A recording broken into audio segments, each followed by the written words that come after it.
13 और 14 अगस्त को पूरी रात्रि भर उत्तर प्रदेश विधायिका में एक नए मुद्दे पर चर्चा हुई। प्रधानमंत्री जी के एक नए संकल्प के साथ उत्तर प्रदेश विधायिका ने चर्चा की और चर्चा थी विकसित भारत, विकसित उत्तर प्रदेश, आत्मनिर्भर भारत, आत्मनिर्भर उत्तर प्रदेश।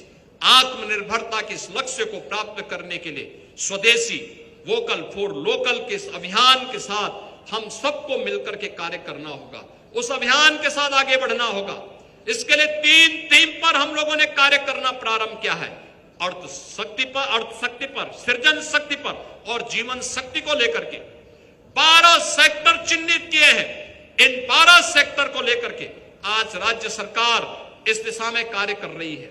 बहुत शीघ्र हम प्रदेश के अंदर के उन बुद्धिजीवियों के साथ जिनमें रिटायर्ड आईएएस, रिटायर्ड आईपीएस, विश्वविद्यालयों के कुलपतिगण, पूर्व कुलपतिगण, पूर्व प्राध्यापकगण, विषय विशेषज्ञगण, कृषि हो या फिर जीवन के अलग अलग सेक्टर में जिनके पास एक व्यापक अनुभव है, विशेषज्ञता है, उन सभी के अनुभव को लेकर के 500 ऐसे विशेषज्ञों की एक सूची तैयार करके उनके साथ बैठने वाले हैं। वे हर विश्वविद्यालय में जाएंगे, हर महाविद्यालय में जाएंगे।